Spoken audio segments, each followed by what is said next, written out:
परम सत्कार्यो गुरु प्यारी सात संगत जी राधा स्वामी जी। सात संगत जी, आज बाबा जी ने डेरा ब्यास में बहुत ही ज़बरदस्त सत्संग फरमाया। आज बाबा जी स्टेज पर 9:20 पर आ गए थे और 9:30 पर सत्संग शुरू कर दिया। आज बाबा जी ने लगभग 1 घंटा और 22 मिनट तक सत्संग फरमाया। आप सभी से मेरी विनती है जी, कमेंट में राधा स्वामी लिखना मत भूलिएगा। सात संगत जी, आज बाबा जी ने हर की पूजा दुर्लभ है संतों के ऊपर सत्संग फरमाया। बाबा जी ने कहा कि ये गुरु घर की बानी है। अगर हम अपने चारों ओर देखें तो हम पाते हैं कि कितने ही धर्म और मजहब है और हर मजहब ने अपना एक मालिक बनाया हुआ है। हर धर्म के लोग अपने मालिक को अलग अलग नामों से पुकारते हैं और हमें लगने लगता है कि सिर्फ हमारे धर्म का मालिक सबसे महान है, बाकी धर्मों का मालिक हमारे धर्म से छोटा है। हम ये भूल जाते हैं कि मालिक तो एक ही है और हमने उस एक ही की भक्ति में लगना है। लेकिन हमने तो अपने मतलब के लिए मालिक को अलग अलग भागों में बांट लिया है। ग्रंथ पोथियों में मालिक के 1200 से 1300 नाम लिखकर अंत में अनामी लिख दिया गया। हमें समझना चाहिए कि धर्म और मजहब मालिक ने नहीं बनाए, ये सब कुछ इंसान ने बनाया है। हर धर्म में एक ही बात कही जाती है कि मालिक तो एक है।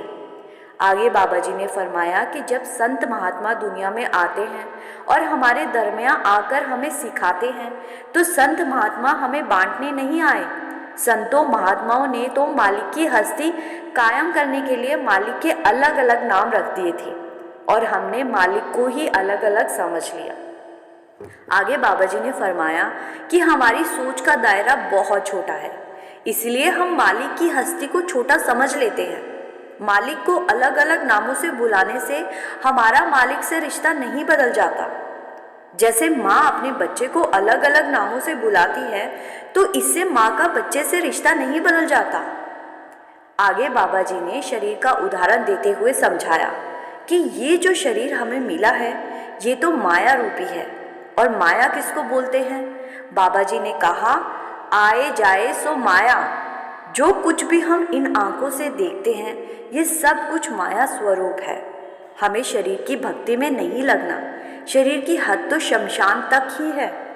मालिक जब संतों महात्माओं को हमारे दरमियान भेजता है तो उन्हें शरीर के रूप में भेजता है, क्योंकि कम्युनिकेशन करने के लिए शरीर ही शरीर को समझ सकता है। संतों महापुरुषों ने जब यह शरीर धारण किया था तो उनका एक मकसद था। संत महात्मा हमारे दरमियान अपनी भक्ति करवाने के लिए नहीं आते। आगे बाबा जी ने फरमाया कि फिर सवाल आया कि हमें भक्ति करनी किसकी है। बाबा जी ने बाणी का उदाहरण देते हुए समझाया, शब्द गुरु सूरत धुन चेला। आपने फरमाया कि असल गुरु तो सिर्फ शब्द है और चेला बनने की ताकत हमारी सूरत में है।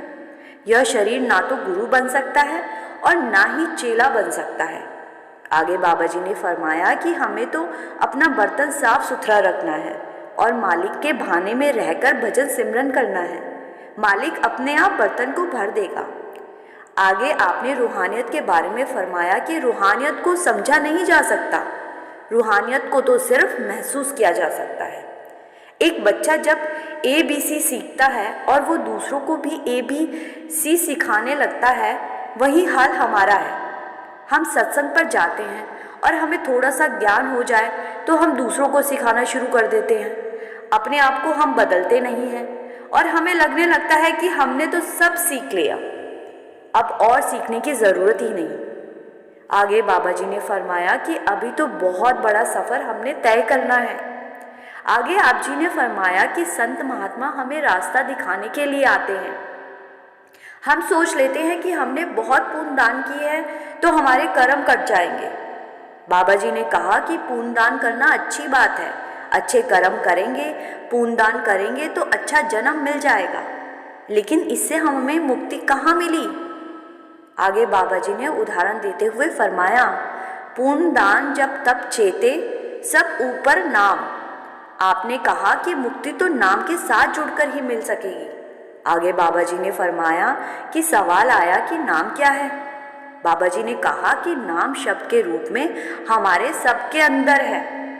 आपने फरमाया, अनहद शब्द वजह दिन राती, जो धुन आठों पहर यानी कि 24 घंटे हमारे अंदर बज रही है, ये वो धुन है जो हम बाहर पैदा नहीं कर सकते, ये हमारे अंदर ही बज रही है।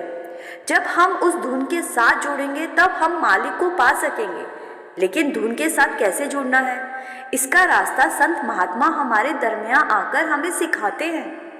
आगे बाबा जी ने मन के बारे में कहा कि जब तक मन हमारे काबू में नहीं है, हम शब्द धुन तक कैसे पहुंच पाएंगे।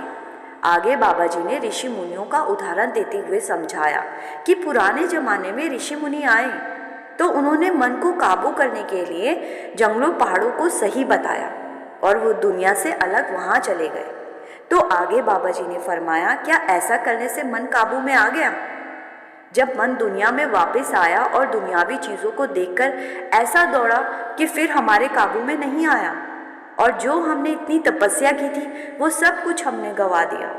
अब पहाड़ों पर रहकर हमने दूसरों से मांग कर खाया और इससे हम फिर से कर्म में फंस गए।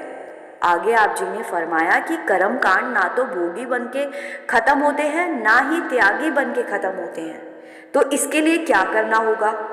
बाबा जी ने फरमाया, जब हम संतों की शरण में जाएंगे तो संत महात्मा हमें शब्द का ज्ञान देते हैं, और जब हम भजन सिमरन करके अपनी सूरत को शब्द के साथ जब हम जोड़ लेंगे, उस अनहद शब्द धुन को सुनने लगेंगे, तो हम इस 84 के जंजाल से खुद को निकाल पाएंगे।